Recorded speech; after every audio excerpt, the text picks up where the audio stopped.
Bonjour et bienvenue dans le monde de l'animation. Cette semaine, Disney a fait de grosses annonces et notamment avec la sortie prochaine de 3 nouvelles suites pour de grosses franchises. Nous avons donc Toy Story, La Reine des Neiges et Zootopie, mais il y a également eu d'autres annonces un peu moins positives avec notamment de gros licenciements et donc nous allons parler de tout ça, c'est parti.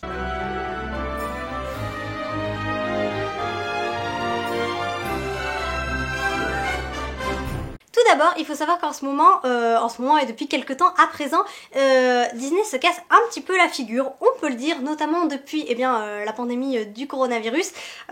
Disney, ils sont en mauvaise posture et il y a 2 ans de ça, l'ancien PDG donc de Walt Disney, la Walt Disney Company, Bob Iger, avait cédé sa place à Bob Chapek pour prendre une retraite bien méritée parce que ça faisait quand même des années qu'il était à la tête de l'entreprise. Et là, le 20 novembre dernier, donc le 20 novembre 2022, il a été rappelé en urgence pour reprendre la place et donc Bob Chapek a été sorti de là parce que la Walt Disney Company connaissait une descente fulgurante, hein, on peut le dire, soyons honnêtes, et notamment à cause de mauvaises productions ou du moins des productions qui n'ont pas fonctionné puisque ces dernières années, qu'il s'agisse des Disney ou des Pixar, on peut pas dire qu'ils aient cartonné au box-office, hein. Là vraiment ça a été un petit peu l'hécatombe chez Disney, en commençant par le film en avant de chez Pixar, puis il y a eu un Encanto avec un succès moyen, du moins ils n'ont pas eu le succès qu'ils espéraient. Est ensuite arrivé derrière cette année le film Buzz, donc le spin-off de Toy Story, ils se sont ramassés royalement, et ensuite nous avons eu Avalonia sorti sur Disney+, et alors là, personne n'a entendu parler, les gens ne savent même pas ce que c'est. Donc des productions Disney très moyennes avec un résultat au box-office extrêmement mauvais et également des soucis sur les parcs Disney puisque à Walt Disney World les prix avaient explosé et malheureusement les visites avaient quand même un petit peu chuté, oui un petit peu beaucoup même, puisque c'est notamment une des raisons pour lesquelles Bob Chapek a été évincé et pourquoi Bob Iger est revenu en urgence, parce que par exemple il y avait à Walt Disney World quand même les 50 ans de Walt Disney World, ce qui est un événement assez énorme, et là ils n'avaient plus le public qu'ils avaient au départ. Donc beaucoup de soucis financiers chez Disney et malheureusement ça continue. Et d'ailleurs, si vous voulez en apprendre plus sur Bob Iger et Bob Chapek, donc ces 2 PDG de chez Disney, je vous conseille la vidéo de la chaîne Lextopia, elle est extrêmement bien faite, il explique parfaitement quel rôle ont joué ces 2 hommes-là dans la Walt Disney Company. Donc voilà, si vous voulez une vidéo complète sur le sujet, je vous conseille celle-là.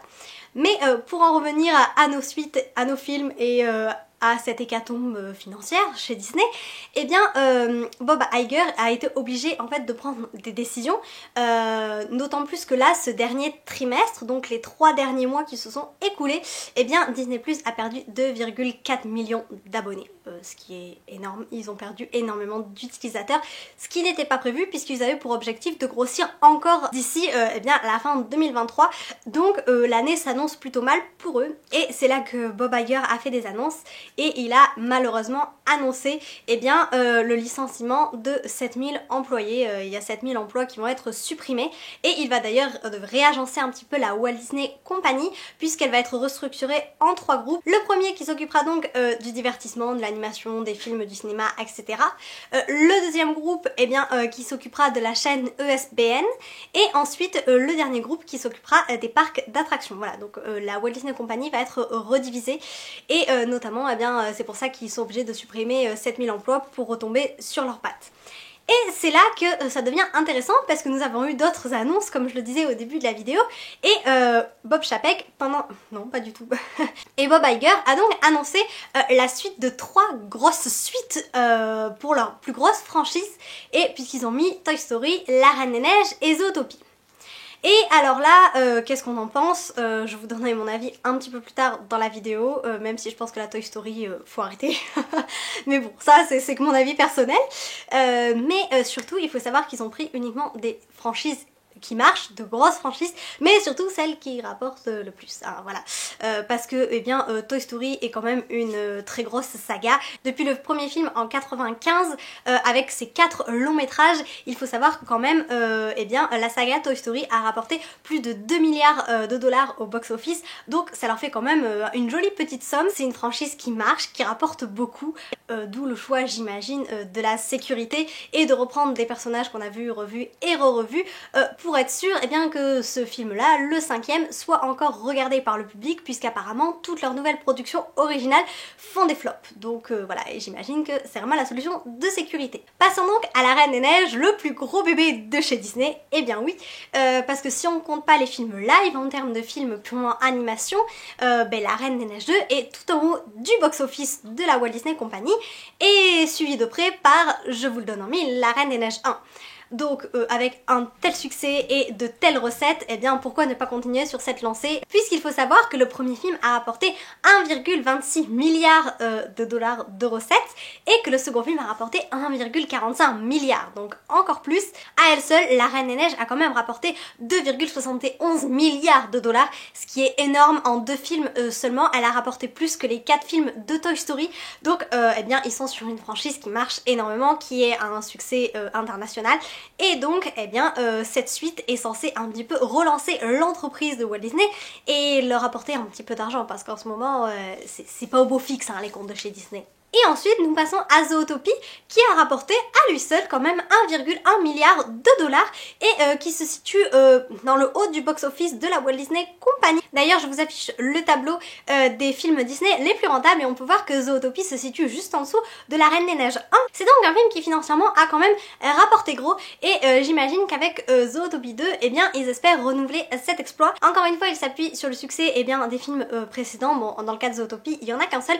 On peut voir donc que la Walt Disney Company a quand même fait le choix avec ces films là de prendre des licences à gros succès, surtout des licences très bien placées au box-office parce que eh bien j'imagine, alors ça peut être un pari gagnant comme un pari perdant, j'imagine ils imaginent que ça va être un pari gagnant, sinon ils ne se seraient pas lancés là-dedans, mais ils se disent qu'étant donné que toutes les productions, les nouvelles productions originales, eh bien, n'ont pas de succès, que s'ils s'appuient sur des films et des sagas que les gens adorent, eh bien, dans tous les cas, le succès sera au rendez-vous, puisque le public sera là, que le film soit bon ou non, tout le monde ira voir La Reine des Neiges 3, tout le monde ira voir Toy Story 5 ou Zootopie 2, étant donné que les premiers films ont eu du succès. Parce que oui, ce n'est pas la première fois que Disney exploite, oui, on peut le dire, exploite, eh bien, des franchises, des sagas qui fonctionnent, puisque eh bien Toy Story le premier est sorti en 95 et ils ne se sont pas arrêtés là en si bon chemin, puisque nous avons eu Toy Story 1, Toy Story 2, Toy Story 3, Toy Story 4, Toy Story hors du temps, Toy Story Angoisse au motel, Toy Story Toon, Les aventures de Buzz l'éclair. Sur Disney+, nous avons eu le droit ensuite à La vie en lumière,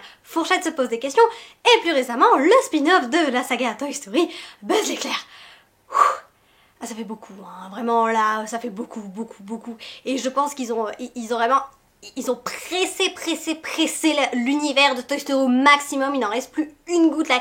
Ils ont tellement surexploité la franchise Toy Story que je ne vois pas trop ce qu'il en reste. Hein. La fin de Toy Story 3 a été la conclusion parfaite à cette saga avec eh bien, le départ d'Andy, la transmission eh bien, des jouets de Woody, Buzz et des autres à Bonnie, le fait que la vie est bien continue, mais que cette histoire avec Andy se terminait, c'était vraiment la parfaite conclusion pour cette saga. Je pense que je ne suis pas la seule à le penser, ça fait beaucoup de je pense.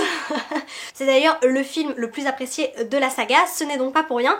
Et là, ils nous ont après sorti Toy Story 4, et alors Toy Story 4, je crois que les avis sont assez mitigés dessus. Pour ma part, je trouve que c'est un véritable massacre, et ils ont démonté Woody, vraiment, la boîte vocale, le sticker du shérif, bref, il est en pièces détachées. Ils ont massacré Woody, ils les ont tous séparés, et là on se dit mais arrêtez-vous là, pitié, déjà vous auriez dû vous arrêter au 3, arrêtez-vous au 4 parce que là ça commence à faire beaucoup de massacres.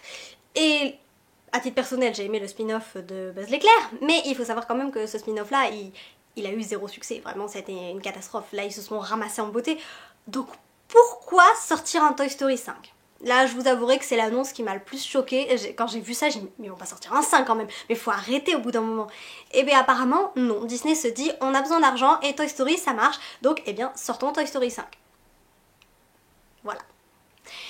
Et ensuite, eh bien, nous revenons sur la Reine des Neiges. Et alors là, la Reine des Neiges, il faut savoir que dans les parcs Disney, eh bien, le monde de la Reine des Neiges se développe énormément puisqu'elle est déjà présente à Walt Disney World. Elle est actuellement en construction à Hong Kong et va bientôt ouvrir, il me semble. Et pour la France, eh bien, nous savons que le land Frozen est en construction et qui va arriver dans les prochaines années.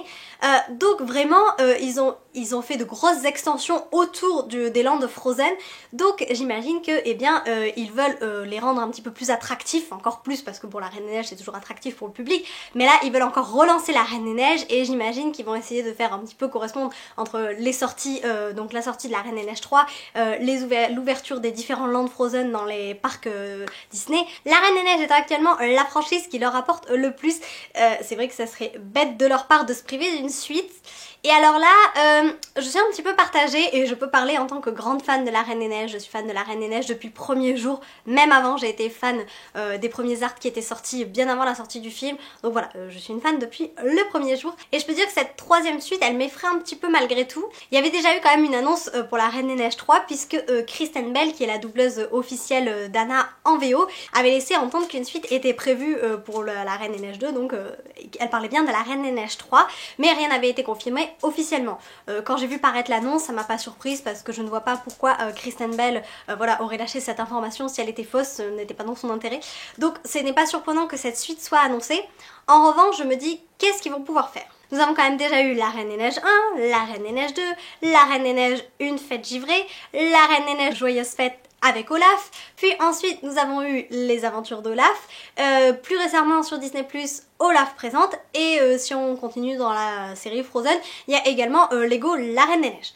Donc, sans être autant surexploité que Toy Story, la Reine des Neiges a quand même eu le droit voilà, à ses petites séries, à ses courts-métrages, comme les films à succès. Mais il faut savoir que tous ces événements se sont surtout déroulés entre le premier film et le deuxième film. Et le deuxième film est quand même une vraie conclusion. Anna devient reine, Elsa trouve sa place dans la forêt enchantée. Donc j'ai du mal à imaginer ce qu'ils vont pouvoir faire comme suite pour la Reine des Neiges 3. Je n'ai aucun doute sur le graphisme, je sais que ça va être dû au vol. Tout comme la musique, j'imagine que c'est encore le couple Lopez qui va refaire les chansons. Donc ça, je ne m'inquiète pas là-dessus, ça sera toujours de qualité. Ce qui me fait peur en revanche, c'est le scénario. Je sais que Jennifer Lee a beaucoup d'imagination, elle a fait quelque chose d'incroyable pour la Reine des Neiges 2, donc je lui fais confiance pour la Reine des Neiges 3, mais je me dis qu'est-ce qu'ils vont pouvoir explorer de plus. C'est ça qui m'effraie en fait, j'ai peur, en fait d'autant plus qu'on a eu des massacres ces dernières années, notamment avec les mondes de Ralph et Ralph 2.0 qui a été une catastrophe. Je parlais tout à l'heure de Toy Story 4, donc je me dis est-ce que la Reine des Neiges 3 ne sera pas le film de trop. Voilà, c'est ce qui m'effraie en tant que fan de la Reine des Neiges, j'ai pas envie qu'ils massacrent cette saga que j'aime tant. Après, il y a plein d'alternatives possibles et moi, alors à titre personnel c'est ce que je vois, mais je sais que beaucoup de personnes n'attendent pas ça, mais moi je verrais plutôt la Reine des Neiges 3 commencer par exemple avec le mariage d'Anna et Christophe et après, eh bien pourquoi pas que l'histoire parte sur leurs enfants, parce que je me dis qu'est-ce qu'ils vont pouvoir faire de plus avec Elsa et Anna sans gâcher les films précédents. Voilà, ça c'est ma question en tant que fan, donc eh bien on verra, peut-être qu'ils vont agréablement nous surprendre, en tout cas je l'espère de tout cœur. Mais oui, j'arrive 2 secondes. Je suis un petit peu dans le doute, je suis un petit peu inquiète et je pense que c'est légitime avec les dernières productions qu'on a eues, on peut pas dire quand même qu'ils aient sorti des chefs-d'œuvre, donc c'est pour ça que j'apprends un petit peu la Reine des Neiges 3, mais je fais quand même confiance aux personnes qui travaillent sur le projet de la Reine des Neiges parce que jusqu'à présent on n'a jamais été déçus. Et pour Zootopie, eh bien Zootopie est un film unique, mais récemment ils ont sorti la série Zootopie Plus sur Disney+, qui apparemment n'est pas un franc succès, et pour être tout à fait honnête, eh bien j'ai commencé à la regarder et j'ai pas réussi à la terminer. Moi j'ai pas accroché, en fait j'aurais aimé retrouver Judy et Nick, quitte à faire des petites histoires, pourquoi pas des micro-enquêtes, ça aurait été sympa, mais là c'est surtout autour des personnages de l'univers en fait. Et par exemple le premier épisode est sur les parents de Judy et moi c'est vrai que j'avais pas spécialement d'attache avec les parents, enfin ils sont sympas dans le film mais de là voir un épisode entier avec eux j'ai trouvé ça très long, donc j'ai vite décroché. Mais Zootopie c'est pour moi quand même le film qui mérite le plus une suite, parce qu'autant Toy Story il faut s'arrêter, la Reine des Neiges potentiellement ils peuvent faire quelque chose, mais Zootopie pour moi il y a vraiment matière à faire quelque chose de très très bien, d'autant plus que la fin de Zootopie montre que Nick et Judy sont désormais coéquipiers dans la police, donc il y a vraiment quelque chose à faire. J'espère qu'ils vont trouver une super enquête qui va rendre le film dynamique, que la relation de Judy et Nick sera un petit peu plus explorée, qu'ils soient amis ou plus, si affinité, je sais pas. Il y a deux camps pour Nick et Judy, il y a ceux qui pensent qu'ils sont amis, ceux qui pensent qu'ils sont amoureux. Moi je dirais un entre deux, ils sont amis mais ils se cherchent un petit peu quand même. Je me dis pourquoi pas explorer cette piste là de leur relation. Et ensuite, enfin, l'univers de Zootopie est tellement riche et pour le coup il n'a pas été surexploité, donc je pense que c'est celui qui mérite le plus d'avoir cette suite, et si il ne se loupe pas, je dis bien s'il ne se loupe pas, on peut vraiment avoir un film super. Je ne crois pas qu'on aura une suite grandiose, on se dira waouh c'est le plus grand chef-d'œuvre du studio Disney, je ne pense pas, mais je crois que ce sera surtout un film en fait très divertissant, bien fait, et qui sera en fait comme Zootopie 1, qui pourra marcher au box-office et qui pourra surtout nous divertir et nous faire passer un très bon moment. Après la question reste, est-ce qu'on aura ces suites là au cinéma? Est-ce qu'on aura ces suites là sur Disney+? Nous n'avons aucune information là-dessus à l'heure actuelle puisque nous n'avons même pas les dates de sortie pour ces suites. Après je pense, et là ce n'est que mon avis, je ne vois pas Zootopie 2 au cinéma en France puisque nous avons quand même très peu de productions Disney et Pixar qui sortent au cinéma actuellement. Donc je me dis, est-ce que Zootopie 2 le font sortir au cinéma en France? J'en suis pas sûre, je miserais plutôt sur du Disney+. Pour Toy Story 5, je vous avouerai que si c'est au cinéma, j'irai pas le voir. Je sais même pas si j'aurais envie de le voir tout court, franchement. Là, voilà, bref. Donc, je mise sur... Enfin, honnêtement, pour Toy Story, je suis partagée parce que c'est quand même une franchise qui marche énormément. Donc, je me dis peut-être une sortie cinéma, mais en France, peut-être une sortie Disney+. Et pour La Reine des Neiges 3, honnêtement, je pense que ce sera une sortie cinéma, puisque c'est leur plus gros succès. Donc, je vois pas pourquoi ils sortiraient sur Disney+. Et ben voilà, ça va être tout pour les annonces faites par Bob Iger cette semaine. On peut voir que Disney est quand même dans une position assez instable parce que pour nous annoncer 3 suites et aucune production originale, c'est que vraiment ils choisissent la sécurité et la facilité. À titre personnel, j'aimerais beaucoup voir de nouvelles productions qui sont différentes. Ils ont tenté un truc avec Avalonia, bon ça a pas marché, il n'y a pas eu de promotion autour, mais au moins c'était quelque chose de nouveau, même si j'aime beaucoup avoir des suites. Ces dernières années on a eu quand même beaucoup de suites et pas forcément de très bonnes suites du reste. Donc je suis un peu mitigée concernant ces annonces. J'imagine qu'on en apprendra plus dans les prochains mois, surtout en septembre avec la D23, ils feront sûrement de nouvelles annonces. Mais pour le moment, c'est tout ce qu'on sait. Voilà. En espérant vous avoir apporté un peu de magie, à bientôt!